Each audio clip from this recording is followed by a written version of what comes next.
The renaissance of the Chippawa Lions Park has begun with the grand opening of the renovated tennis courts. The community took in the celebration and the source was there as they proudly celebrated the first of many changes and upgrades to the popular destination.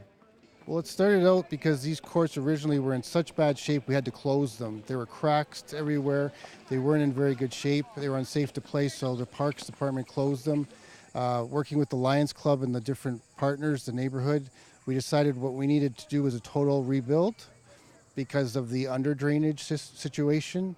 So we placed this project as a part of the larger park project, and we wanted to do all sorts of under drainage for it and new asphalt and this plexi paved surfacing, which is the real highlight of the tennis courts. It's fantastic looking, no black asphalt here. It's just beautiful with the green and blue colors. How did you come up with that scheme, and is this something that we're seeing in other communities as well? It's very durable, it's great for tennis players, but it's not something you'd see in all sorts of parks because of the cost, but for this court with the Lions Club, it was a nice fit.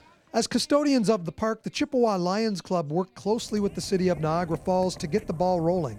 We had a lot of complaints from the citizens. It was a very well-used court, and so we went to the city and applied. It took a couple of years, but this is what they came through with.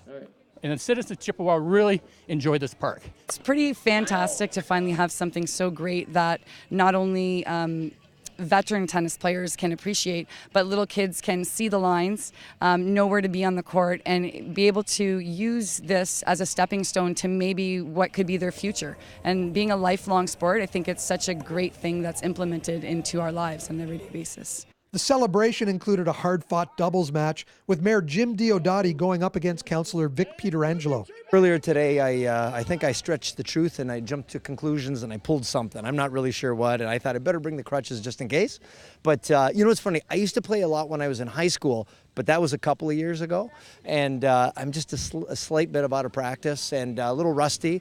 But as the game went on, I started to feel a little more comfortable. So I'm looking forward to getting out. Actually, watching Shapovalov play tennis or see him play at the U.S. Open, really it was motivating and making me want to get out with my kids and play a little bit of tennis. So I think I might just get myself out on the courts, and I think it's going to be good for tennis. As the renovation work progressed, it was clear to those involved just how highly the Chippawa community values the park. To see the people enjoying it, people using it, and seeing the kids have fun, getting a little more excitement from a park that really wasn't all that energetic at the beginning. So I think we've really brought a lot of life into the park. And again, with the Lions Club's help, they're custodians of the park, I think it's going to be really successful. The renaissance of the park will continue next year with new trees, a resurfaced pathway, a brand new picnic shelter, and improvements to the ball diamonds. Meanwhile, you'll love the new tennis courts. Why don't you come out to Chippawa and see what all the racket is about? For The Source, Mike Balsam reporting.